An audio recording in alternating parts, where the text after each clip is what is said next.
नमस्कार, cool stylish friends present सत्ता का संग्राम देख रहे हैं आप। मेरा नाम है उत्कर्ष चतुर्वेदी और इस देश में जो आम चुनाव हो रहे हैं उसे जानने समझने के लिए हम देश की अलग अलग लोकसभा सीटों पर निकल रहे हैं। अपने चुनावी रथ को लेकर ये कोशिश कर रहे हैं कि इस देश के अलग अलग राज्यों में अलग अलग लोकसभा क्षेत्रों में पहुंचे। राजस्थान, मध्य प्रदेश, पंजाब, हरियाणा, दिल्ली, इन तमाम राज्यों में, बिहार में हमारी अलग अलग टीमें आप लोगों के बीच में संवाद स्थापित कर रही हैं। और पिछले कई दिनों से उत्तर प्रदेश की एक अनवरत यात्रा पर हम चल रहे हैं। मुझे आप लगातार देखते हैं कि उत्तर प्रदेश के अलग अलग लोकसभा क्षेत्रों में जाएं, लोगों से बात करें। और आज उत्तर प्रदेश के संख्या के हिसाब से अगर मैं बात करूं तो अपने इस क्रम में मैं 36वीं लोकसभा पर हूं। 36 का आंकड़ा यहाँ है कि नहीं है, 36वीं लोकसभा में ही समझने की कोशिश करेंगे। मैं जिस जगह पर मौजूद हूं साहब, यहां से एक सरस्वती बही, ज्ञान की सरस्वती। ये वो शहर है जहां सरस्वती को कभी लुप्त माना ही नहीं गया। ये वो शहर है जिसने ढेर सारे शिक्षाविद, ढेर सारे प्रोफेसर, ढेर सारे नाम, और बड़े गर्व से शहर बताता है कि साहब कहां छोटे छोटे नामों तक रुके हैं। देश का पहला प्रधानमंत्री से लेकर क्रम शुरू कर दीजिए। जो यहां से लड़ा वो तो यहां का था ही था, जो नहीं लड़ा वो अपनी पढ़ाई के कारण भी यहां का था। तो प्रधानमंत्रियों को खुद से जोड़ने वाले शहर में जब आप बैठे हों, ठीक ऐसी जगह पर जिसके पास में आजादी की लड़ाई का एक महत्वपूर्ण हिस्सा रचा गया हुआ, और हमें शहादत की एक तस्वीर भी देखने को मिली। चंद्रशेखर आजाद पार्क भी यहाँ है, संगम भी यहाँ है, कुंभ भी यहीं लगता है, और सियासत में कई बार इस शहर का नाम बखूबी आता है। इतने सब कुछ कहने के बाद आप समझ ही गए होंगे मैं हूं तीर्थ नगरी, संगम नगरी, प्रयागराज में। और जब आप लोकसभाओं की बात करते हैं तो अभी भी दो नाम हैं जो खूब लिए जाते हैं, उसमें प्रयाग नहीं है। उसमें एक तरफ है फूलपुर और दूसरी तरफ है इलाहाबाद। और इसके बाद अब एक बड़ी तस्वीर देखिए। बड़ी तस्वीर ये कि सुबह सुबह चंद्रशेखर आजाद पार्क, जैसे किसी जमाने में हम लोग किताबों में अल्फ्रेड पार्क करके पढ़ गए, उसके पास इतने लोग मौजूद हैं। और आप सबसे धीरे धीरे करके मैं बात करूंगा, लेकिन उससे पहले एक ही बात बताना चाहता हूं। चाय पर चर्चा हम इसलिए भी करते हैं साहब कि इंसान कहीं झूठ बोल ले, चाय पर झूठ नहीं बोलता। सुबह सुबह तय कर लेता है कि शहर का मुद्दा क्या है, बातें क्या है, क्या करना है और क्या नहीं करना है। और अगर मैं आप ही से शुरू करूं सर, थोड़ा सा, अरे एक एक करके सब पर आ जाएंगे। चलिए ठीक है, इन्हीं से शुरू करते हैं। थोड़ा सा ये समझाइए कि फूलपुर और प्रयाग, इलाहाबाद, इन सीटों में मुद्दे क्या हैं। अभी हम कौन जीत रहा है हार रहा है को नहीं समझना चाहता, थोड़ा मुद्दा कि नागरिक के तौर पर क्या मुद्दा है। इलाहाबाद को जो सुधारने का प्रयास किया जा रहा है, इसके चक्कर में जो प्रयागराज में विनाश हो रहा है, क्योंकि कुंभ तो 1 महीने के लिए आएगा, 1.25 महीने के लिए आएगा। 60-60 साल पुराने पेड़ों को काट दिया जा रहा है, जिसके बारे में हाई कोर्ट तक में भी कोई विशेष सुनवाई नहीं हो रही है। हम लोगों का ये कहना है कि पेड़ों को ना काटा जाए। जो पेड़ आज लगे हुए 50-50 साल से ऑक्सीजन दे रहे हैं। प्रयाग अभी 2 दिन पहले पेपर में था कि पीडीए वाले या जो भी पेड़ काटेगा वो उसका 10 गुना पेड़ लगाएगा। मेरे घर के सामने का पेड़, चंद्रशेखर आजाद के सामने का पेड़ काट दिया जाएगा और झूसी में पेड़ लगाएगा, उससे क्या मतलब होगा। ऑक्सीजन शहर में चाहिए। टेम्परेचर 45 से 50 डिग्री अभी पहुंच गया। लोग कह रहे हैं आने वाले समय में 55 से 60 डिग्री हो जाएगा, तो क्या इंसान बचेगा। बिना पेड़ों के जीवन नहीं है, जैसा मेरा मानना है। आपका नाम सर? अचल अग्रवाल।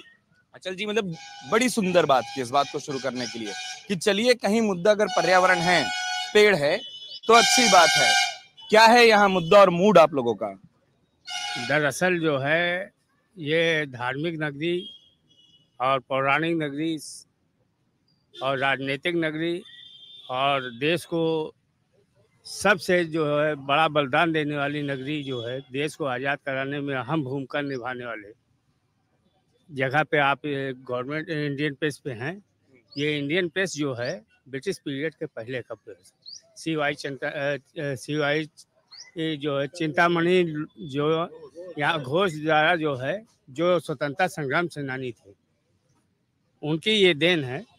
आज जो जिस चौराहे पर हम चर्चा कर रहे हैं, दरअसल हम आपको ये बताना चाहते हैं कि प्रयाग जो है, प्रयाग का अस्तित्व समाप्त होने जा रहा है। केन और बेतवा नदी पे जो है छतरपुर में बांध बना दिया जा रहा है। जो यमुना में पानी आता था वो भी कम हो जाएगा और यमुना को जो है केतली नदी में जोड़ दिया जा रहा है और जो है चंबल को जो है पार्वती नदी में जोड़ दिया जा रहा है। इलाहाबाद का अस्तित्व जो है प्रयागराज का समाप्त होने जा रहा है। ये सनातनी परंपरा का जो है लोग जो ढिढोरा पीटते हैं ये खत्म हो जाएगा। 10 साल बाद जो संगम का अस्तित्व एकदम समाप्त होने जा रहा है, जिसपे एनजीटी भी विचार कर रही है। एनजीटी ने सबको नोटिस कर दिया है। और दूसरा जो है आर्टिकल 48A, आर्टिकल 51G में जो शब्दावली है पर्यावरण को सुधारने के लिए, उसका विनाश किया जा रहा है। आज हम जो है 10 गुना जो पेड़ लगाएंगे, 20 साल बाद जो है वो हमको ऑक्सीजन देंगे। आज कोविड की वजह से जो है तमाम जो है लोग जो परेशान थे ऑक्सीजन की वजह से, ज़्यादा दिन नहीं गुजरे, लेकिन आप जो है उस परंपरा नहीं, उस पर आप पेड़ तरफ तो पोल नहीं हटा रहे हैं, दूसरी तरफ जो पेड़ काट रहे हैं।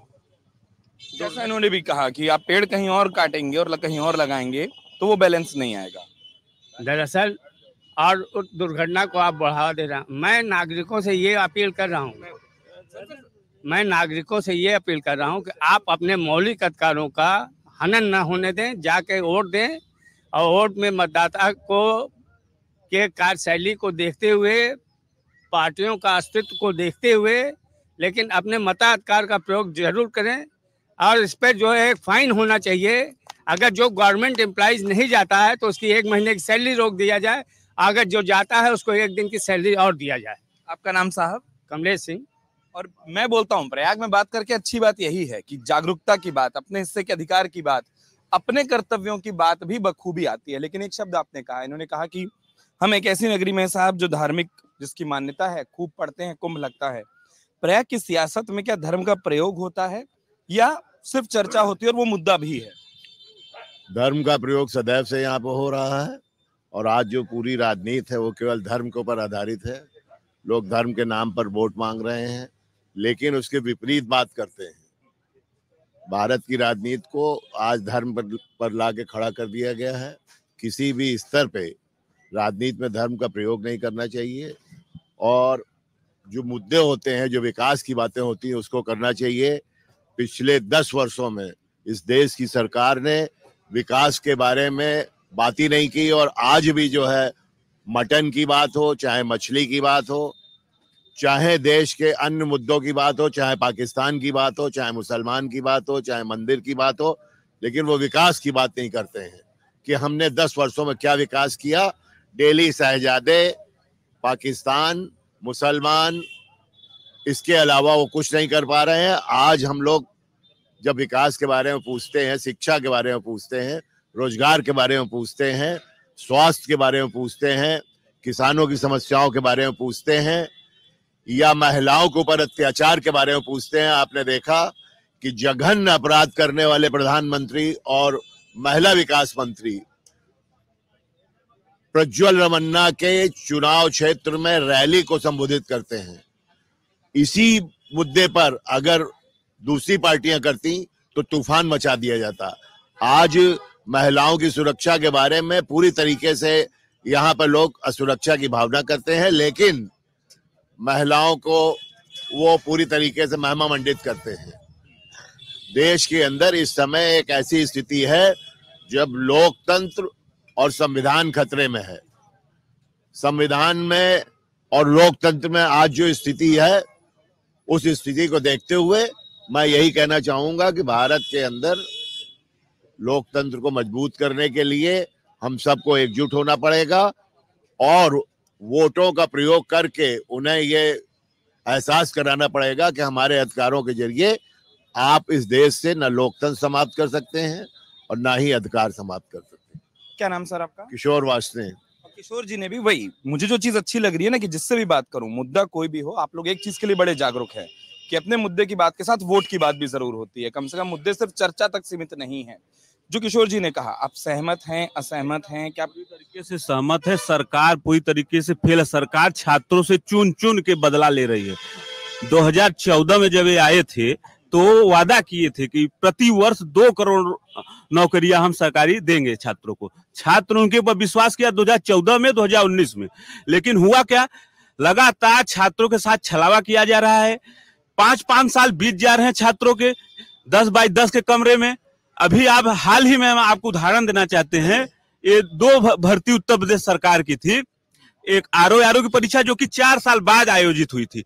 लड़का उसमें 400 पोस्ट थी, लड़का लगातार मेहनत किया। उसके बाद जब पेपर देकर आया तो पता चला उसका पेपरचा लीक हो गया और सोशल मीडिया पे वायरल है, लेकिन सरकार मानने को तैयार नहीं। हम लोग लगातार 10 दिन आयोग के गेट के सामने धरना दिए, आयोग के अध्यक्ष का घेराव किए, उसके बावजूद भी सरकार के कानों पे जू नहीं रहा।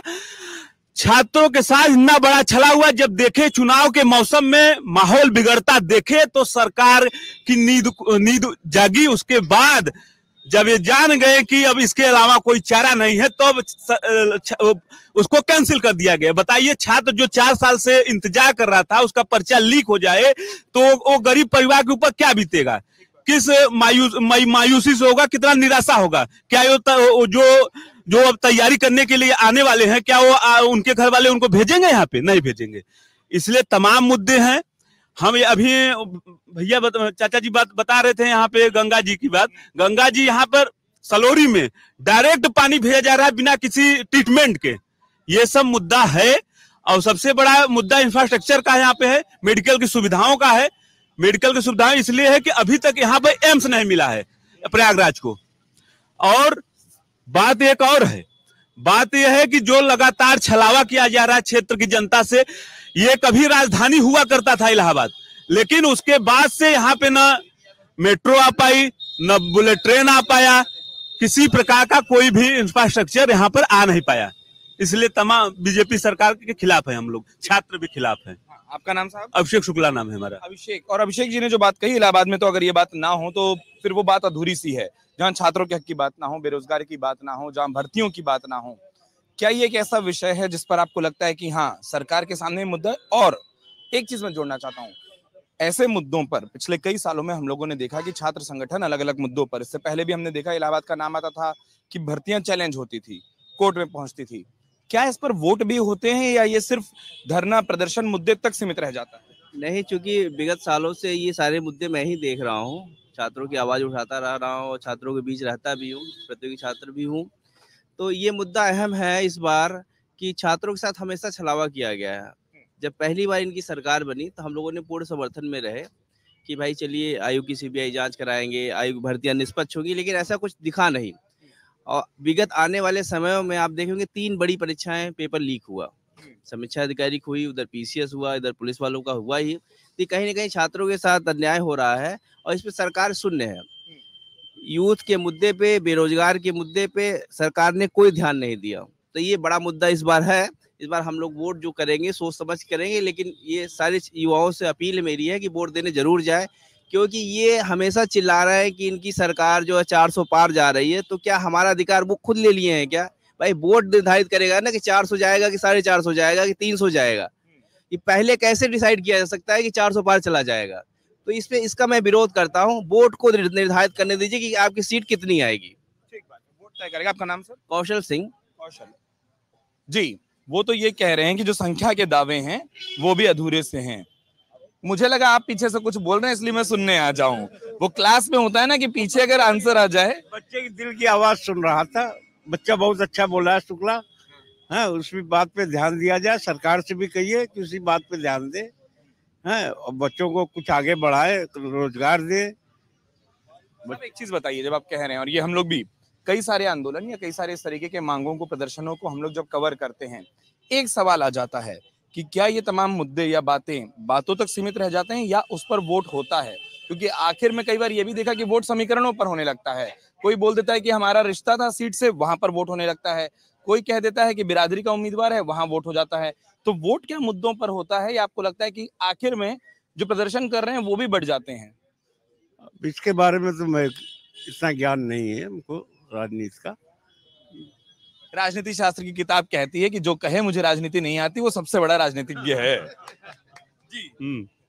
यही चीज मैं पूछता हूँ साहब कि आपके हिसाब से। हाँ देखिए, आज की तारीख में सरकार, वर्तमान सरकार जो है वो विकास का कार्य तो कर रही है, लेकिन विकास के नाम पे पब्लिक का शोषण नहीं होना चाहिए।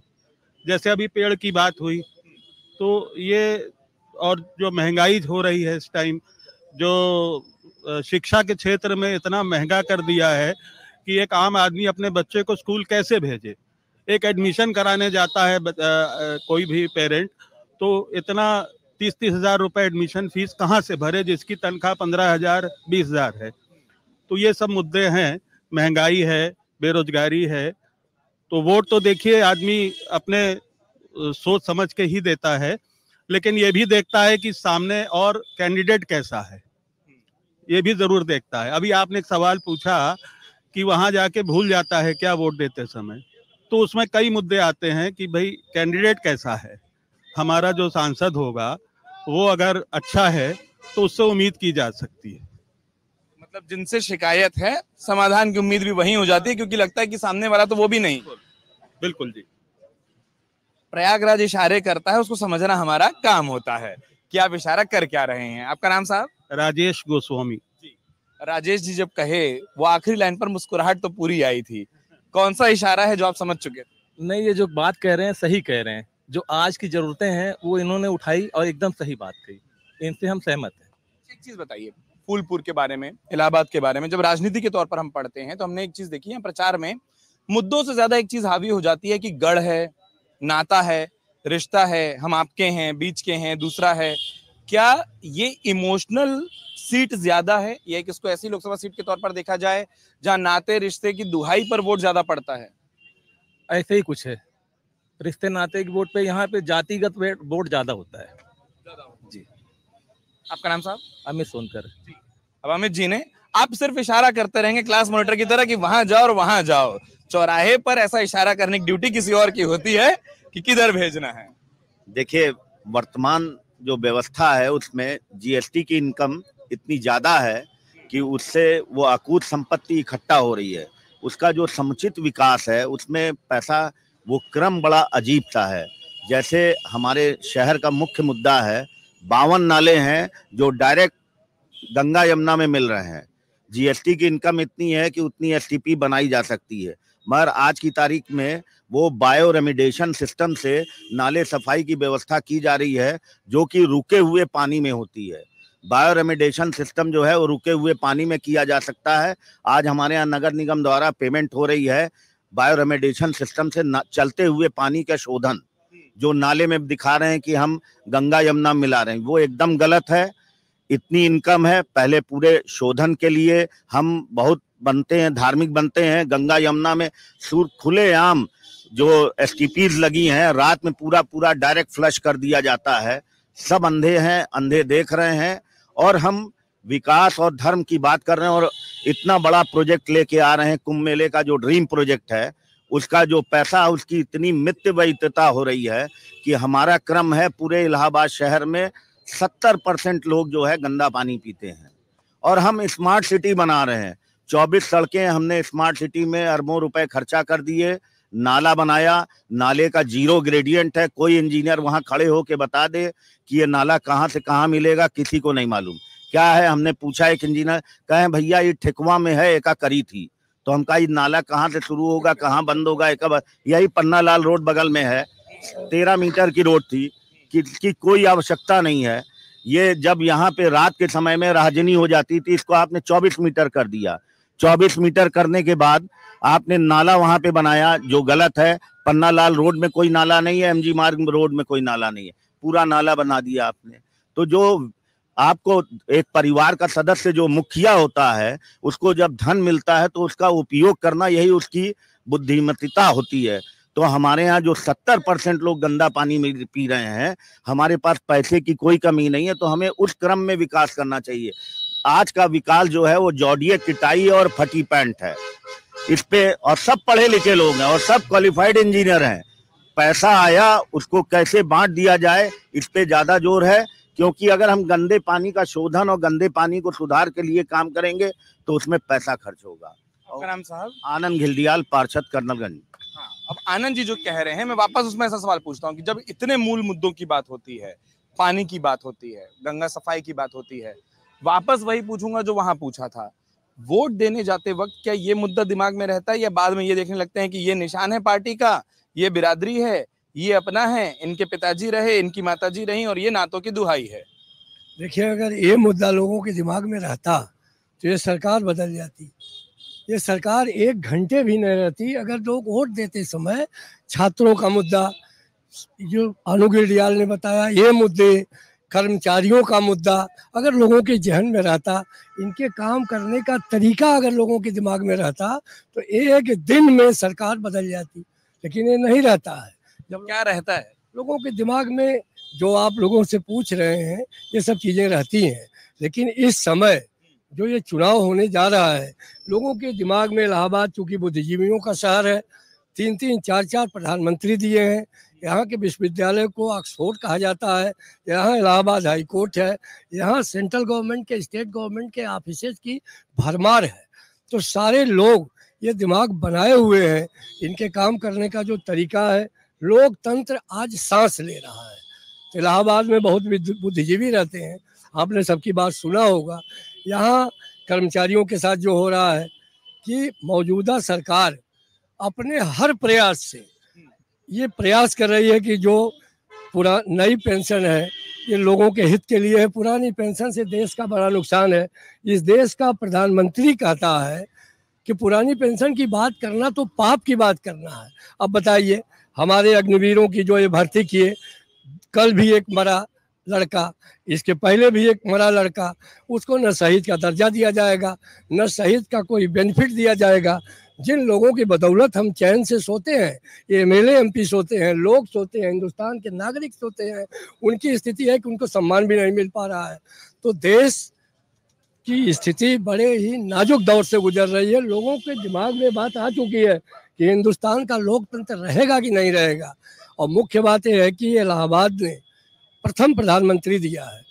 जिस आनंद भवन में आज़ादी के लड़ाई की रूपरेखा तय की जाती थी, जिस आनंद भवन में नौजवान लड़ते थे, जिस आनंद भवन में नेहरू जी आने के बाद गांधी जी के संपर्क में आए और उन्हीं पिता के दिए पैसे का कपड़ा जला दिया आनंद भवन के गेट के सामने, और देश के आज़ादी की लड़ाई में लग गए।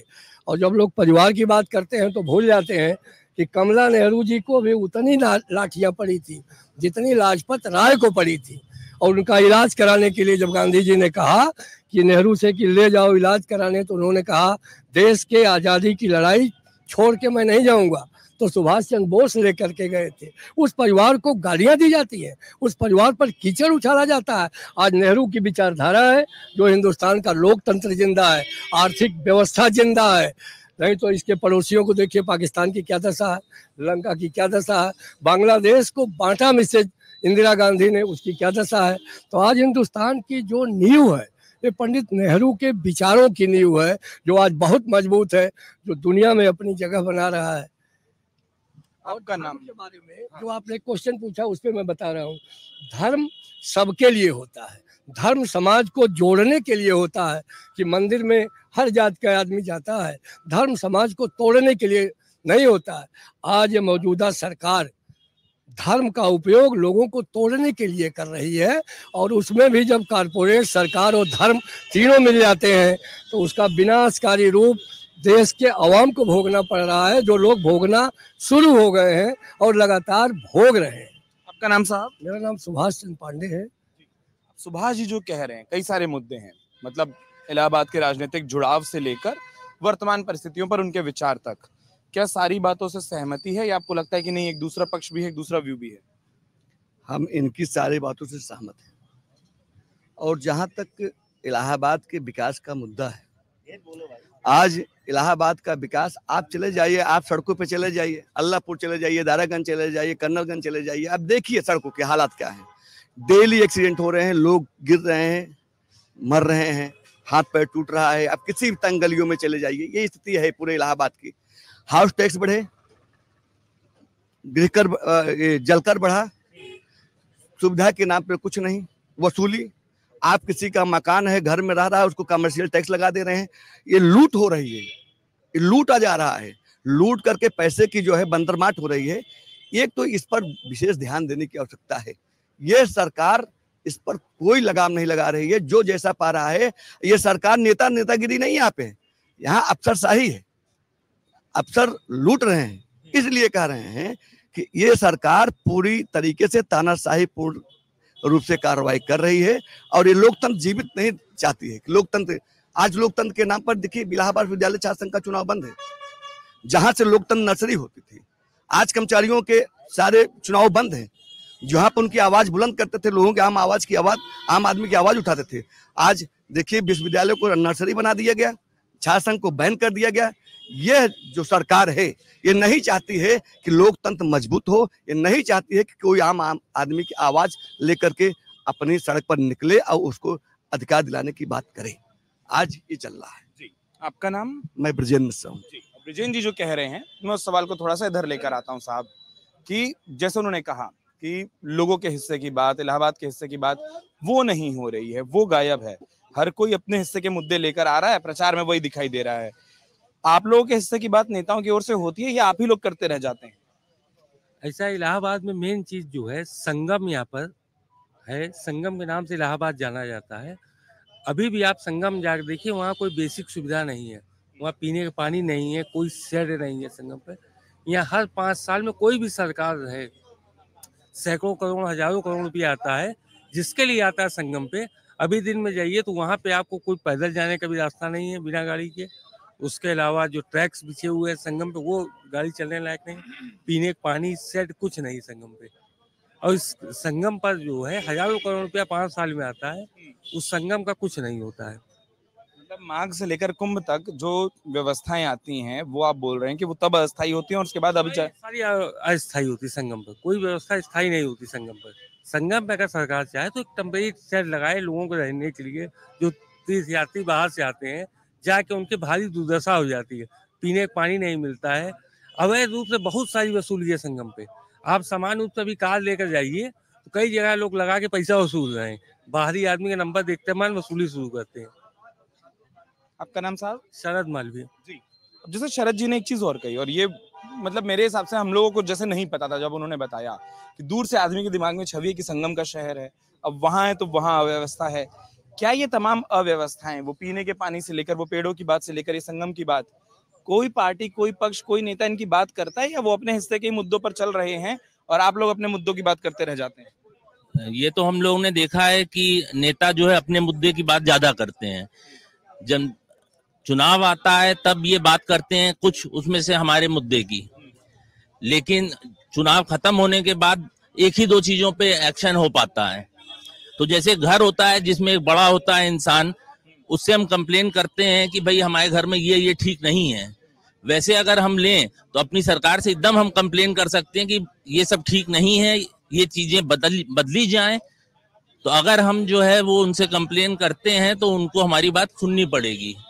विकास होना चाहिए, विकास जरूरी है, लेकिन पर्यावरण को देखते हुए, पर्यावरण को नुकसान पहुंचा के नहीं। रोड चौड़ीकरण होना चाहिए लेकिन लोगों के घर तोड़ के नहीं। जो बुजुर्ग लोग रहते हैं घरों में, अगर उनका आधा घर तोड़ दिया जाएगा तो वो कैसे बनवाएंगे इस उम्र में? तो अब जैसे अगर हम देखें मेट्रो में, बैंगलोर में ट्रैफिक यहाँ से बहुत ज्यादा है, लेकिन हर रोड जो है वो चौड़ी नहीं करते वो लोग, मकान तोड़ के उसको वन वे कर देते हैं जहाँ पे पॉसिबल नहीं हो पाता। यहाँ इनका क्या है कि जो भी रोड जो है जो कंजेस्टेड है उसको जो है मकान दोनों तरफ के तोड़ के चौड़ी कर दो।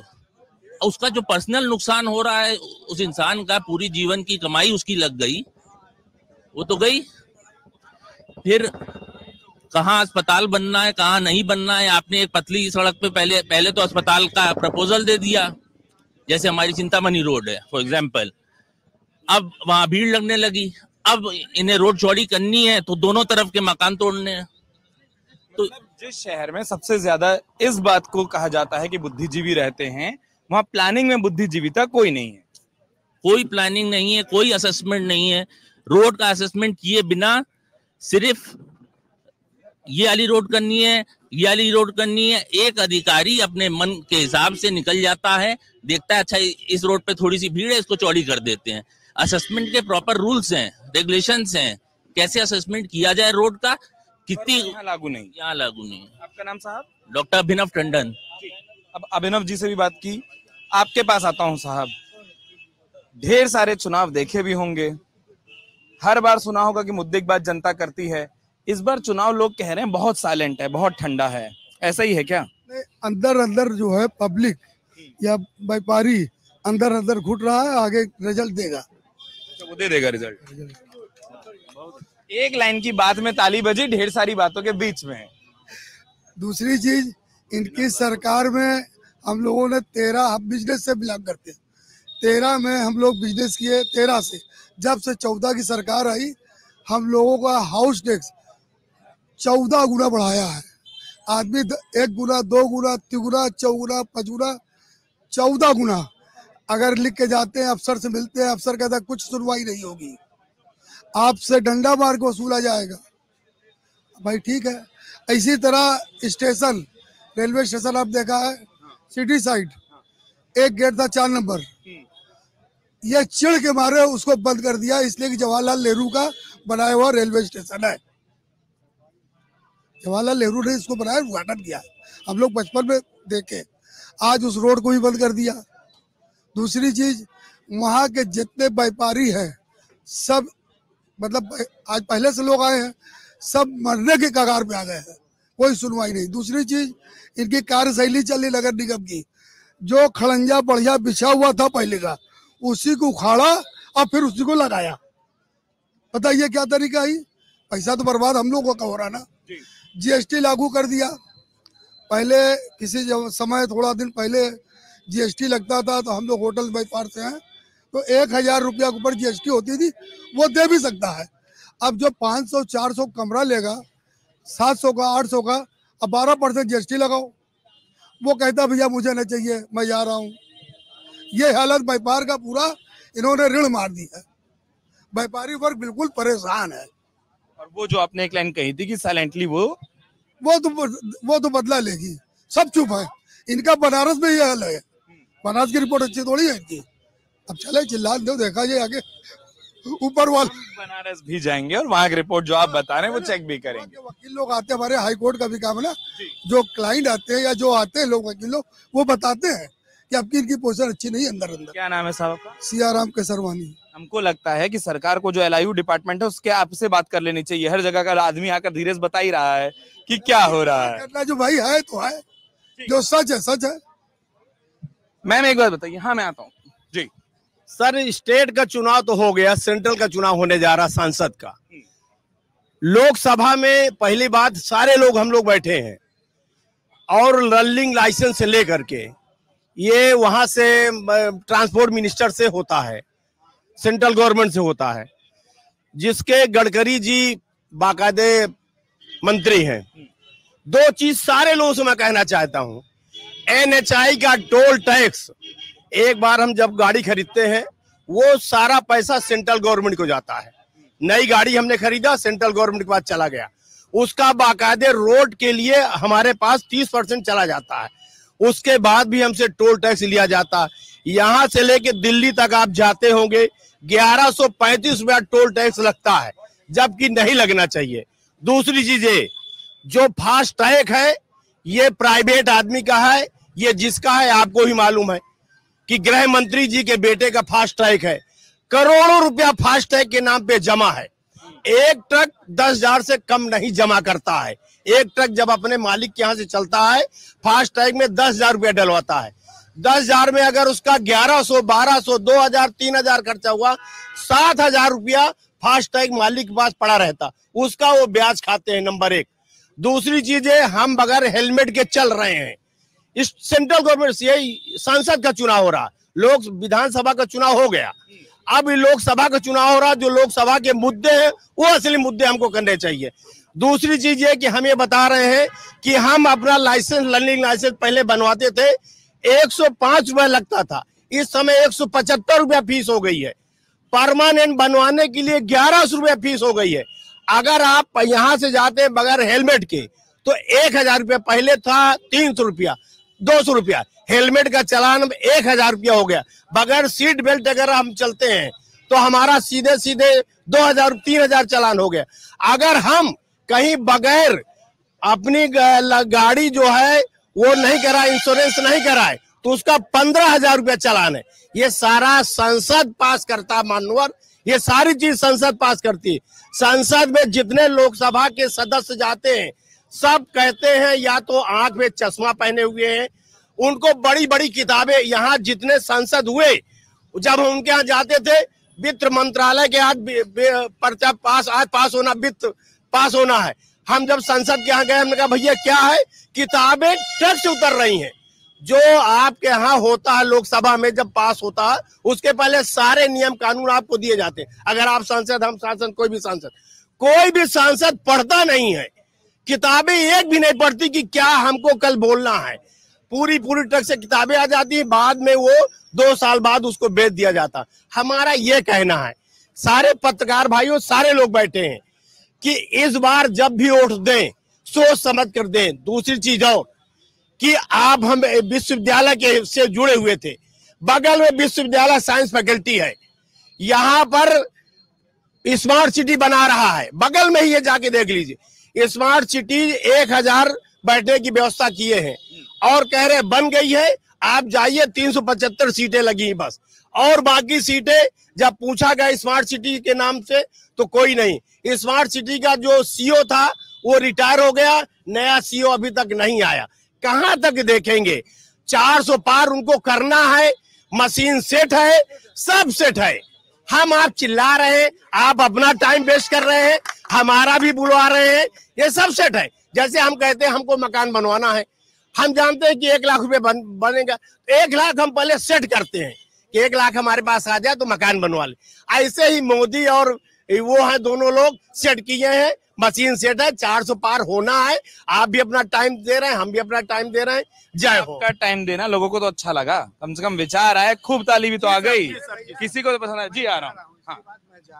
मैं डॉक्टर हूँ, मैं कंपनी गार्डन, उनका नाम पूछने दीजिए, वो नाराज हो जाएंगे। नहीं, नाराज नहीं होंगे। आप पत्रकार, आप स्तंभ है हमारे हिंदुस्तान के। का नाम बता दें क्योंकि उनको जाना है, इसलिए मैं तेज चला गया। रघुनाथ द्विवेदी। हाँ, मैं कंपनी गार्डन घूमने आया था, मैं सुना आपका ये, तो मैं यहाँ चला आया हूँ। सब लोग क्रिटिसाइज करते हैं, कह देना बड़ा आसान है, करो तब पता लगेगा। मैं करने वाला हूँ, मैं डॉक्टर हूँ, मैं सिंस वेरी बिगिनिंग टॉपर रहा हूँ, हाई स्कूल टॉप किया हूँ यूपी में, डॉक्टर हुआ हूँ, विदेश में रहा हूँ, 16 से डॉक्टरों में एशिया के मैं एक डॉक्टर हूँ। कह देना बड़ा आसान है। मोदी क्या खराब कर रहे हैं? डिप्टी मिनिस्टर जाता था यहाँ के प्राइम मिनिस्टर को लेने अमेरिका में, आज कौन जाता है बताइए? आज बिडेन आते हैं पीछे से कि मोदी जी मैं बैठा हूँ। ये देखिए मोदी जी ने क्या कर दिया। अभी एशिया टू यूरोप कॉरिडोर जो बना रहा है, अमेरिका क्यों छटपटा रहा है मालूम है आपको? कि सब लोकल करेंसी में जब पेमेंट होने लगा, ये लोग कुछ जानते नहीं है, लोकल करेंसी में होने लगेगा तो डॉलर की वैल्यू क्या हो जाएगी? पूछ कम हो जाएगी, नीचे धड़म आ जाएगा। मोदी को तारीफ नहीं करते, मोदी की बुराई बतलाते। मोदी क्या क्या नहीं कर रहा है बताइए? छोटी मोटी चीजें छोड़ दीजिए, वो आपके देश का नाम कितना दुनिया में बढ़ाया है पहले ये बताइए। जितने जने वो मुझसे पूछे मैं आपको बताऊं, he has done A ट्रेमेंडस work. उसके पास न बेटे हैं न बच्चे हैं, कुछ नहीं है। किसके लिए बोल रहा है, वो कर रहा है बताइए भाई साहब? सब लोगों को उसको मजबूत करना चाहिए, आप लोग विरोध करते हो। क्या क्या नहीं कर दिया उसने बताइए? किसानों को इतना, किसानों को कितना दिया? कभी कांग्रेस ने दिया था पहले बताइए? 12,000 रुपए सालाना में देती है, कभी दिया कांग्रेस ने? छोटे छोटे मजदूरों को 5-5 किलो 10-10 किलो दे रहा है, कौन दिया बताइए? सुनिए भाई साहब, विदेशों में इतना अनाज न पैदा नहीं होता भाई साहब, मोदी ने जितना दिया। Doctor R.R. सिंह, मैं कमला पाली क्लिनिक का डायरेक्टर हूँ। सिंह साहब जो बोल रहे थे आप उस पर शायद इतना ही शब्द कहूंगा। इन्होंने भारत के मोदी के लिए कहा कि विदेशों में डंका बज रहा है, यही कहा ना आपने? सर विदेश में भारत की करेंसी चला के दिखा दीजिए, मैं चैलेंज करता हूँ। किसी भी देश में मैं जाता हूँ भारत की करेंसी लेकर के। सर आपके मैं नहीं बोला सर, मुझे आप बोलने दीजिए। अगर भारत की करेंसी ऑस्ट्रेलिया के अंदर चला दोगे, अगर भारत की करेंसी नीदरलैंड में चला दोगे, तो मुझे बताना भारत का डंका बज रहा है। भारत का डंका कहीं नहीं बज रहा है। लेकिन मैं आपकी बातों को कह रहा हूँ, आपकी बात को तर्क नहीं करूंगा। सर मैं वोट की अपील करने आया हूँ आप लोगों से वोट की अपील करने आया हूँ। वोट अवश्य दीजिएगा, लेकिन वोट दीजिएगा किस पर? महंगाई पर। वोट दीजिएगा बेरोजगारी पर। वोट दीजिएगा उस बहन को जो शहीद पति था और उसको नंगा करके पुलवामा पे दीजिएगा। वोट हमारी बेटी बनारस में 3 बच्चियां बीटेक करी थी, उनको देख के दीजिएगा। वोट अवश्य दीजिएगा आप, लेकिन आप अपने बच्चों का भविष्य देख कर दीजिएगा। वोट अवश्य आप दीजिएगा। लेकिन आप करप्शन को देख लीजिएगा कि हम देश चला रहे हैं या बिजनेस कर रहे हैं। एक तरफ इलेक्टोरल बॉन्ड दे रहे हैं, एक तरफ पर प्रेसिडेंट नवन्ना की बात करते हैं, तो आप उनके खिलाफ वोट दीजिएगा। देश के अंदर रहता हूँ, ये राष्ट्रपति एक शहीद का बेटा बोल रहा है आपके सामने, लेकिन आप इस तरह का व्यवहार करें जो इस देश के अंदर लोग कह रहे हैं। आज बदलाव चाहता है, वोट बदलाव में दीजिएगा, संविधान की बचाने की बात करिएगा। अब कादिर भाई, ठीक है कादिर साहब, मैं ये बोल रहा हूँ ना, देखिए उनका एक मत है, आपका एक मत है, ये वाद विवाद नहीं है जी। ऐसे ऐसे तर्क दे देंगे आप लोग बुलाने के लिए कि हमको अब मुश्किल हो जाएगा कि सुने, पहले आए। सबसे पहले मतदान अवश्य करना है, सभी से मेरा सविनय निवेदन है, मैं सामाजिक सेविका हूँ, मतदान अवश्य करना है। दूसरा, निंदक नियरे नाखिए, जो बीजेपी की बुराई कर रहा है हम उसको सहृदय स्वीकार करते हैं, क्योंकि कमी जो देखता है वही हमको सचेत करता है। इन लोगों को किसी ने कोई ने एक शब्द नहीं कहा कि कोरोना काल जिसने पूरा विश्व थरथरा दिया और वैक्सीनेशन मोदी सरकार ने किया, हम आज जीवित हैं, वो उनके लिए जीवित है। सुनिए, नहीं, दूसरा कारण सड़क का चौड़ीकरण, नहीं आप सुनेंगे नहीं। इलाहाबाद में एक मिनट पूरा होने दीजिए ना, आपको पूरा दिया था। सुनिए मैं आ रहा हूँ, सुनिए इलाहाबाद में आ रहा हूँ, वहीं आऊंगा, तुरंत आता हूँ। सुनिए साहब, इलाहाबाद में और ये सुनिए, 70 साल अगर मशीन कंट्रोल कांग्रेस ने किया तो आप बीजेपी को भी मशीन ईवीएम को कंट्रोल, 70 साल आपने शासन किया ना, तब तो नहीं कहा ना कि ईवीएम ने कंट्रोल था। आप नहीं, सुनिए, आपको सड़ी नहीं तब भी भ्रष्टाचार था। सुनिए, और हम तो ये कहते हैं भारत नहीं बीजेपी को जनसंख्या नियंत्रण कानून लाना चाहिए। ये जो हाहाकार हो रहा है ना, ये इसका नियंत्रण होना चाहिए। और दूसरी बात ये, आप हमें सड़क चौड़ीकरण नहीं देखते हैं, महिलाओं के लिए, मुस्लिम के लिए जो एक्ट लाया, किसके लिए बीजेपी ने नहीं किया, किस समुदाय के लिए नहीं किया, कारगिल का युद्ध क्या बीजेपी ने नहीं किया। आप तो आंख बंद किए हुए हैं, आंख मत बंद करिए और उसका विकास देखिए चारों तरफ से। मैडम, मैं डॉक्टर रश्मि शुक्ला। नहीं, आप चारों तरफ देखिए। आपने थोड़ी देर पहले एक बात कही, मैं एक बात कह देता हूँ। नहीं, सुनिए आराम से साहब ये विकसित भारत की जो ये ढोल पीट रहे हैं उसका मैं आपको बताना चाहता हूँ। ये 80 करोड़ लोगों को अनाज दे रहे हैं और कह रहे हैं कि भारत विकसित हो गया है, कि हम गरीबी से निकाल दिए। चूंकि सुनिए, कांग्रेस जब फूड सिक्योरिटी एक्ट लेकर आई थी 2013 में, तो उसका एक ही भैया हमको लग रहा है अब सूरज सच में ऊपर आ गया कि सारी गर्मी नीचे आ गई। सुन लीजिए, 2013 में कांग्रेस फूड सिक्योरिटी एक्ट लेकर आई थी और गरीबों के लिए, कि गरीबों को भोजन मिले, लेकिन ये इसको चुनावी एजेंडा बना दिए। वोट की राजनीति के चक्कर में अधिक लोगों को लाभ पहुंचा, जिसको लाभ की जरूरत नहीं है उसको भी अन्न योजना का लाभ मिल रहा है। ये इसका दुरुपयोग किया जा रहा है। सुन लीजिए, देखिए, जो एक पॉइंट उन्होंने कोरोना का नाम लिया, कोरोना के नाम पर सारे कर्मचारियों का 3 DA रोक करके रखा गया है। कोरोना के नाम पर इस देश को गुमराह किया जा रहा है। आज इनकी पॉलिसीज से, इनकी आर्थिक नीतियों से किसानों की स्थिति खराब है, कर्मचारियों की स्थिति खराब है, पत्रकारों की स्थिति सबसे खराब है। जिन अखबारों में 20-20 पत्रकार हुआ करते थे, 3-3 पत्रकार काम करते हैं। समाज का हर वर्ग इनकी नीतियों से प्रभावित है। जो IAS अफसर 18 साल बाद ज्वाइंट सेक्रेटरी बनता था, जो नौजवान लड़का, उसमें डायरेक्ट भर्ती कर रहे हैं। किसका? अपने कारपोरेट के लोगों का भर्ती कर रहे हैं, जो देश के लिए घातक है। सर, एक मिनट मैडम, इसके जरिए लोगों वैक्सीनेशन पे बात उंगली उठी है। किसी की हिम्मत नहीं है कि 50 साल तक चेचक का इंजेक्शन पे गारंटी ना दी हो। जवाहरलाल नेहरू ने ऐसी गारंटी दी है कि आज भी 50 साल तक अभी भी लगाते हैं, वो निशान हमारे शरीर में होगा। इस वैक्सीनेशन की बात करते हैं कि लाश का सौदा हो रहा है, प्रत्येक दिन इलेक्टोरल बॉन्ड के माध्यम से पैसा जा रहा है। वैक्सीनेशन ने तो वो गारंटी दी जाए जिसने 50 साल तक आज गारंटी लागू है। आज बच्चा प्रजनन प्रक्रिया के बाद पहले चेचक का टीका लगता है, आज भी देखिए उसकी गारंटी है। मैं अपनी बहनों से कहूँ, जिनसे एक बार बात नहीं आ पाई। हाँ बोलिए, क्या पूछना? तो ये पूछने आए थे मुद्दा, उन्होंने अपने से का मुद्दा बोला और बहस गर्म हो गई। ठीक है, हम तो बस ये समझने आए थे मूड मुद्दा क्या है। सब मुद्दा जो है, मैं देख रहा था बैठे, सब खिलाफ तो बोल रहे हैं, लेकिन एक चीज मैं बोलना चाहता हूं कि यहाँ के लोग जो है उनके पास ताकत तो है, हाँ, लेकिन वो ताकत जो है बाहर रास्ते पे आकर के दिखाना नहीं चाहते हैं। सब लोग एसी में बैठे, कूलर में बैठे हैं। हाँ, आप अगर देखिएगा, चाहे छात्र कहिए, चाहे बड़े लोगों को कहिए, कोई बाहर नहीं निकलता, कोई वोट देने नहीं निकलता है, अपना मत अधिकार देने के लिए नहीं निकलता है और घर में बैठा रहता है। यहाँ चाय पे चर्चा पे बहुत लोग बोल देंगे, समझे ना, ये तो वोट देने नहीं जाएंगे और दूसरा जो है घर से नहीं निकलेंगे। आवाज कहाँ से उठेगा? अगर आप घर में बैठे किसी के खिलाफ कुछ बोलेंगे तो किसी को समझ में आएगा? आपको रास्ते में आना पड़ेगा। आपको कोई भी चीज के लिए, कोई भी मांग के लिए घर से बाहर निकलना पड़ेगा। घर से बाहर जब निकलेंगे तभी आप किसी के खिलाफ या पक्ष में आप बोल पाएंगे। आपका नाम साहब? मेरा नाम शंकर चटर्जी। मैं समाज सुंदर बात आपने की है ना कि आखिर में कोई भी मुद्दा चुन के वोट तो देना ही दे पड़ेगा ना। देखिए, सरकार हर मुद्दे पे फिल्लौर है। ये देखिए, महंगाई की में नहीं बोलते हैं, बेरोजगारी का वह नहीं बोलते हैं, और स्वास्थ्य व्यवस्था देख लीजिए, इलाहाबाद में देख लीजिए, जब स्वरूप रानी बना है उसके बाद यहाँ पे कोई अस्पताल नहीं बना। 10 साल की सरकार हो गई, कोई स्थान नहीं। और यही सरकार कहती थी 14 के बाद, अगर रुपया गिरता है तो देश की इज्जत गिरती है।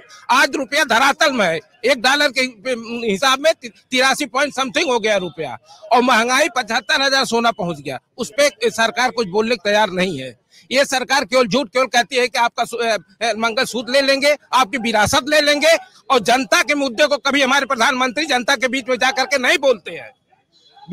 यहाँ इलाहाबाद में परीक्षाएं होती हैं, उसको रद्द कर दिया जाता है। ये सरकार की सोची समझी चाल कि हमें बेरोजगारी न देना पड़े।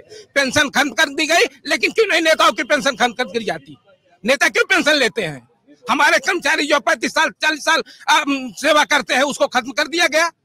आप बताइए, 4 साल में जो सैनिक भर्ती किए जाएंगे, क्या सीख पाएंगे? क्या प्रशिक्षण देंगे? देश कहाँ जा रहा है, उस पे इनका कोई व्यू नहीं है। आपका नाम साहब? हरिश्चंद्र दुबे। ठीक है, अब हरीश जी जो कह रहे हैं उस पे एक लाइन आ रहा हूँ, एक लाइन के लिए आ रहा हूँ। ये जो कह रहे हैं जी, हाँ, मैं केवल एक बात कहना चाहता हूँ सभी लोगों के लिए कि बार बार राष्ट्र की बात की जा रही है। उस देश का विकास कैसे होगा जहां 80 करोड़ लोग 5 किलो राशन पर जिंदा हैं? हम अपना ढिढोरा पीट रहे हैं। राष्ट्र का निर्माण करने वालों के लिए क्या व्यवस्था किया इस सरकार ने? मैं ये कहना चाहूंगा कि हम लोग जब वोट डालें तो कम से कम उसके बारे में जानने का प्रयास करें। जैसे आप कुछ सामान खरीदने जाते हैं, आप फ्रिज खरीदते हैं, टीवी खरीदते हैं, 20 बार उसके बारे में जानकारी लेते हैं। आप स्कूल में एडमिशन कराते हैं, उस स्कूल के बारे में जानना चाहते हैं। आप किसी उम्मीदवारों की आवाज करना चाहते हैं तो आपको उम्मीदवार के बारे में भी जानना चाहिए। आज जिस तरीके से बलात्कारियों को, भ्रष्टाचारियों को टिकट दे के महिमा मंडित किया जा रहा है, उनका विरोध किया जाए। और दूसरी बात मेरा ये कहना है कि जो छात्रों के बारे में बात कहा अभी अभिषेक शुक्ला ने, 60 लाख से ज्यादा भर्तियां विभिन्न मंत्रालयों में आज भी लंबित हैं, लेकिन विधानसभा और लोकसभा की एक भी सीट अगर खाली रहेगी तो आप क्या करेंगे? तो उसको पूरा करने के लिए तुरंत आप जो है तो उस पर आदेश जारी कर देंगे। ये बढ़िया बात है कि हाँ, अपने हिस्से का खाली कोई नहीं रखता, दूसरे का खाली रहने देते। अच्छा, ये बहुत देर से खड़े जी। जेल में कैदी मारे जा रहे हैं, सारे नौजवान मारे जा रहे हैं, किसान मारे जा रहे हैं। इस सरकार अब जाने वाली है, इनकी उल्टी गिनती शुरू हो गई है। भैया इनको 400 सीट क्यों चाहिए? हम पूछना चाहते हैं, इनको 4 सीट क्यों चाहिए? हम बता रहे हैं 4 सीट क्यों इनको 400 सीट। पॉपुलरिटी है इनकी इसलिए चाहिए? नहीं, पॉपुलरिटी इनकी 0 है। ये 400 सीट इसलिए चाह रहे हैं कि संविधान में छेड़छाड़ करें। इनके सांसद लगातार इस पे बयानबाजी कर रहे हैं कि गरीबों का अधिकार कैसे मारा जाए। एक गरीब आदमी को जो संविधान से अधिकार मिला है उसको रौंदना चाहते हैं मोदी सरकार। हाँ, सर, मैं तो सारांश की बात करता हूँ कि अब इस यहाँ की महफिल को देख के यह लगता है कि केजरीवाल जी को जेल से निकाल के जल्द से जल्द उनको प्रधानमंत्री बना दीजिए और सभी के सभी लोगों की इच्छाओं को पूरा हो जाएगा। सबने कहा कि आपसे बात नहीं हो पाई तो आपसे बात कर लें, और इसीलिए मैं अंत में सबसे आपके पास आ रहा हूँ। ढेर सारे मुद्दे आ गए, ढेर सारी बातें आ गई, पक्ष आ गया, आखिर में मूड क्या है? देखिए, अगर बुद्धिजीविता से बात की जाए तो इतने सारे पक्ष विपक्ष यहाँ बैठे हैं, तो निष्कर्ष ये निकलता है कि देश परिवर्तन चाहता है, लोकतंत्र परिवर्तन चाहता है इस समय। और हम सभी अब जाग चुके हैं, 15 सालों में जाग चुके हैं। हमें दिशा भ्रमित जो किया जा रहा है उसके प्रति हमारी जागरण हो चुकी है। मैं आकाशवाणी से जुड़ी हुई हूँ और अधिकृत उद्घोषिका भी हूँ वहाँ की। आपका नाम मैम? रेणु राज सिंह। अब रेणु मैम, मैं इसलिए भी आपसे एक चीज कहना चाह रहा था, मैं तो कह रहा हूँ आप आगे खुद आए ना, आपको क्यों लेकर आगे आना पड़ता है? जिसको कहना है वो क्यों नहीं कहता है? और यही लोकतंत्र की दिक्कत हो जाती है कि मुद्दे के बाद बहुत पकड़ के वोट करवाओ। क्या कहना है किससे? अब बताइए, लेकर आए आप, हाँ, तो वो क्यों लेकर आए? तो क्या बात कर रहे हैं? वो हमने कहा किस मुद्दे बात करें, हमको पहले बताइए। तो सरकार के बारे में बात करना है, चुनाव के बारे में? क्या जो मन, क्या मूड है, क्या मुद्दा है? मूड ये है कि जब से देश आजाद हुआ है पहली बार जो है इतनी तानाशाह सरकार बनी है, और इन्होंने रघुराम राजन जी की इज्जत नहीं किया नोटबंदी के बाद, और उर्जित पटेल को। और जब से देश आजाद हुआ है पहली बार इन्होंने किसी सीएम को जेल भेजा है। जब से देश आजाद हुआ आज तक मौजूदा सीएम को जेल नहीं गया है। और तीसरी सबसे बड़ी हार हमारी, सीएम का जेल जाना गलत है या आरोपों की दृष्टि से आप देख रहे हैं? मतलब गलत क्या है? क्योंकि एक समय हम जब लोगों से बात करते थे, लोग बोलते थे नेता कुछ कर ले जेल नहीं जा सकता है। लेकिन आपका एक नियम होना चाहिए जेल भेजने का। आप पहले उनके मनीष सिसोदिया बोलते हैं, फिर संजय सिंह बोलते हैं, और आप कहते हैं हमारी 400 सीट पार है। मतलब आप विपक्ष को एकदम खत्म करना चाह रहे हैं, ये गलत है। और तीसरी बड़ी हमारी जो सबसे बड़ी हार है, यूपी पुलिस वाली जो आई थी, उत्तर प्रदेश वाली, जो मेरे छोटे भाई लोग हैं, ये बहुत बड़ी हार है। उसके बाद जीडीपी आप देख लीजिए कहाँ चला गया। ग्रास डोमेस्टिक प्रोडक्ट का पूरा गृह सकल उत्पाद इन्होंने खत्म कर दिया। मतलब मध्यम वर्गीय बहुत परेशान है। उत्तर प्रदेश में खासतौर से 75 जिले हैं, 75 जिलों में 52 जिला ऐसा है जहाँ पे हमारा घर से हाथ का कलाई का काम होता है। चाहे भदोही चले जाइए, चाहे पश्चिम में चले जाइए, बनारस चले जाइए, इन्होंने पूरी किसानी खेती खत्म कर दिया। बैंक से आप लोन लेने जाइए, बड़े लोगों को लोन मिल जाता है। अब तो इनकम टैक्स का नियम आ गया, जिसके ऊपर 50 करोड़ का ऊपर रहेगा वो 1% जीएसटी नहीं देगा। अब बताइए, इंडिया में 90% 50 करोड़ को तो नीचे है ना साल भर में। मतलब इन्होंने बैंक के भी मामले पीछे कर दिया, किसान के मामले पीछे कर दिया। और सबसे बड़ा अग्निवीर जो 4 साल है, 3 साल आपका ट्रेनिंग होगा, 1 साल नौकरी आप पाएंगे। आप बताइए कि हम कहाँ से क्या कर लेंगे? आप बताइए। कोई देर से आप चर्चा में जुड़े, क्योंकि आधे विषय ऐसे हैं जिस पर हम लोगों ने बात की, वो बातें आई। इज्जत गई है। मुझे सबसे ज्यादा तकलीफ है क्योंकि दुनिया के टॉप 10 के वो हमारे गवर्नर थे, जिनके ऊपर थीसिस हो रही है अमेरिका में, यूरोप में, कनाडा में, सऊदिया में। मतलब किंग अब्दुल्ला भी उनको लोड लेता है, उसको आपने इस तरफ बेइज्जत किया। उर्जित पटेल को आपने बेइज्जत किया। हमारे आरबीआई गवर्नर से आप पैसा ले लिए, मतलब देश को एकदम आपने खत्म कर दिया। जी, आर्थिक तक जी, आप क्या कहना चाह रहे थे? युवा हैं, रोजगार की ही बात करेंगे। इस सरकार पूरी कर लो यार, लेते हुए बात कर लो। कोई बात नहीं, रोजगार की ही बात करेंगे। कहीं मतलब दिख रहा है, दो टेन्योर हो गया 5-5 साल का, कहीं दिखा मैनिफेस्टो हो, कहीं रोजगार की बात हो। पेपर देने जाता है आदमी यहाँ से दूर दूर तक, कैसे घर से पैसा आता है, पेपर लीक होता है, उसका जिम्मेवार कौन लेगा? क्या नाम है दोस्त? Anand Mohan Pandey. Middle class family से हूँ, पिताजी किरानी करते हैं, घर से पैसा आता है, पेपर देने जाता है आदमी, पेपर कैंसिल हो जाता है, उसके बाद क्या बीतेगा? अगर ये कंडीशन खुद पर लेके आप सोचिए तो पता चलेगा क्या बीतता है लड़कों पे। यहाँ पे ठंडी में पेपर देने जाता है, बताइए।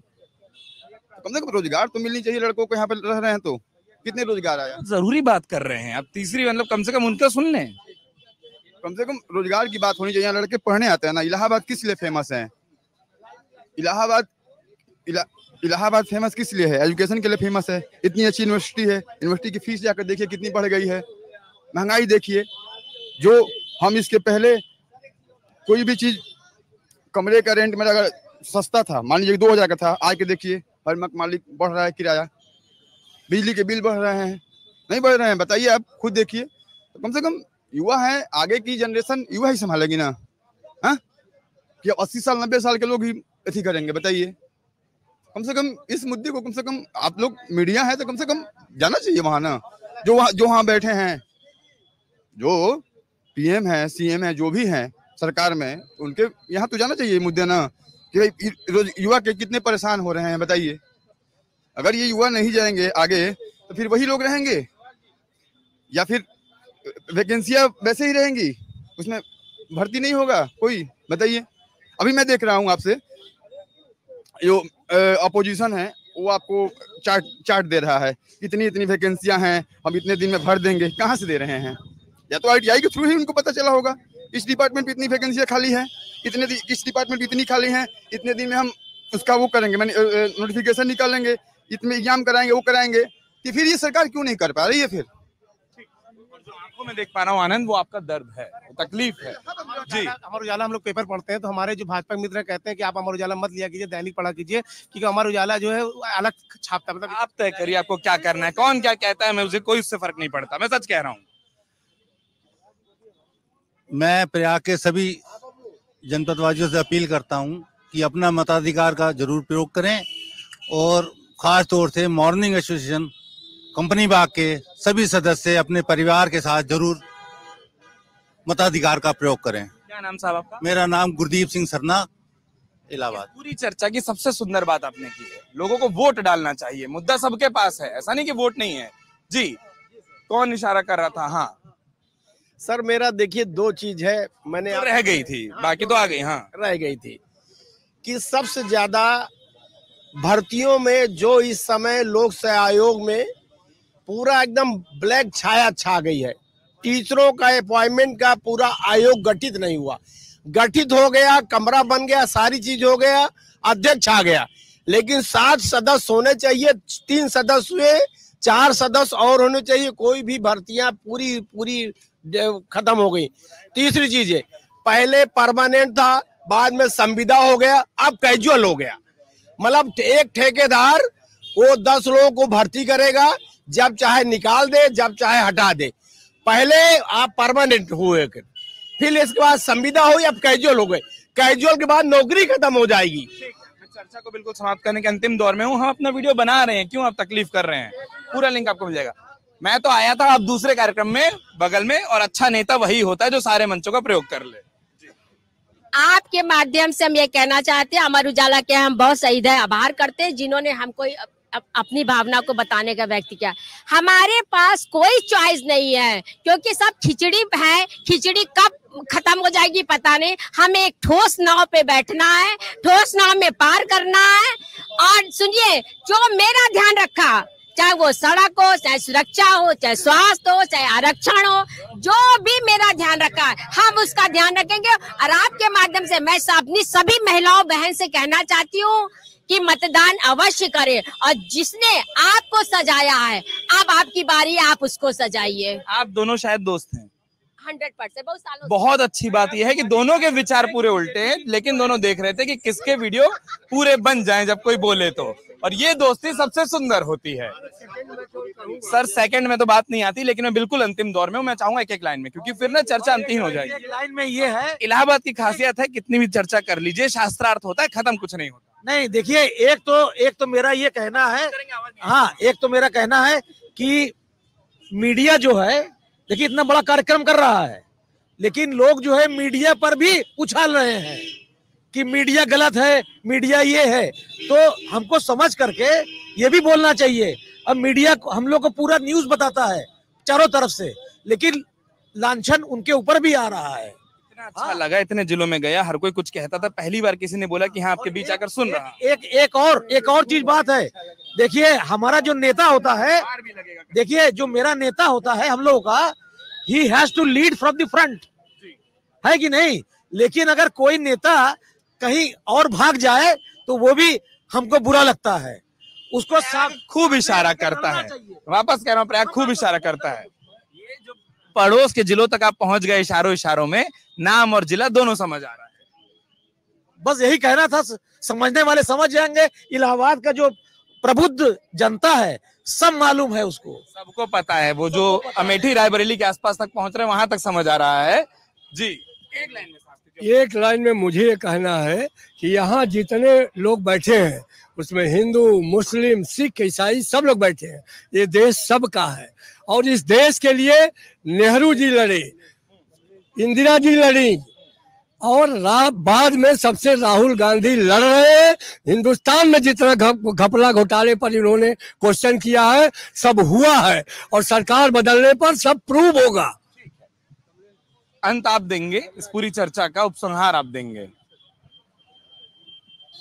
दरअसल जो आज चर्चाएं और परिचर्चाएं हो रही, आप चाहे वो शिक्षा का अधिकार ले लीजिए, आज आप अगर प्रेप में बच्चे को एडमिशन कराने जा रहे हैं तो उसमें कम से कम जो है 1400-1500 फीस लगती है।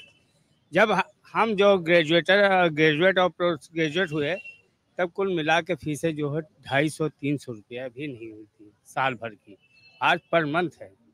बच्चे जो है दूसरा जो है शिक्षा का अधिकार तो है ही है, फिर उसमें फिर उसके बाद उसका संशोधन आया, फिर उसके बाद जो है आप जो है जीने का अधिकार, आज जो गवर्नमेंट जो कि भारतीय संविधान में यह व्यवस्था दी गई थी जीने का अधिकार तहत, उसी तरीके से वो राशन की भी व्यवस्थाएं जो उसी पे आधारित हैं। कोई गवर्नमेंट जो है नई चीजें नहीं की है। एक सवाल का जवाब दे दीजिए और उसको चर्चा का अंत मानूंगा। मुद्दे वाजिब हैं, पर क्या वोट इस देश में, इस इलाके में, प्रयाग में, फूलपुर में, इलाहाबाद में मुद्दों पर होता है या वो इमोशन पर, भावों पर हो जाता है? नहीं, अब जो है जो सार्वजनिक मुद्दे हैं, जनता जागरूक हो गई है, अब वो मुद्दों पे ही वोट देगी, अब किसी के विचारों पे नहीं। एक तो ये अंत की जो परिभाषा है वो मैं यही नहीं समझ पा रहा हूँ, अंत हो नहीं पा रहा। इधर आइए आप जी। ढेर सारे लोगों से ढेर सारे मुद्दे पूछे और सबके ये जो उसको कहते हैं ना कि एक दबाव में मैं एक अंत को और आगे बढ़ा रहा हूँ। मुझे थोड़ा सा समझाइए कि आखिरकार प्रयाग का मूड मुद्दा क्या है और क्या मूड मुद्दे पर वोट हो रहा है? देखिए, जनता का जो मेन मुद्दे हैं, चाहे वो बेरोजगारी हो, विकास हो, हर मुद्दे पे भाजपा सरकार इतना अच्छा काम कर रही है। यहाँ डिप्टी सीएम केशव मौर्य के नाते आप देखिए कोई ओवर ब्रिज नहीं बचा है।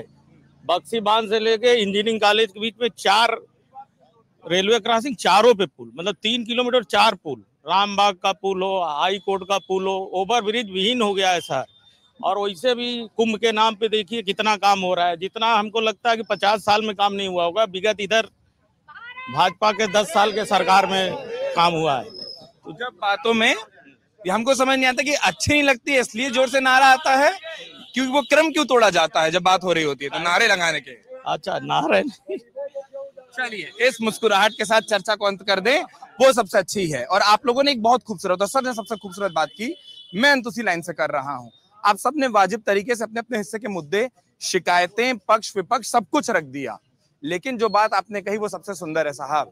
ये पक्ष विपक्ष मुद्दा सब धरा का धरा रह जाएगा अगर वोटिंग के दिन वोट करने ना निकले तो वोट करने जरूर निकलिए। अपील आप लोग कर चुके हैं, समर्थन जता चुके हैं और लगातार ये नारेबाजी जब चुनाव गर्म होगा देखने को मिलेगी। धूप तेज है, गर्मी ज्यादा है, लेकिन सबके बीच में वोट देना है, ये याद रखना है। बहुत बहुत धन्यवाद।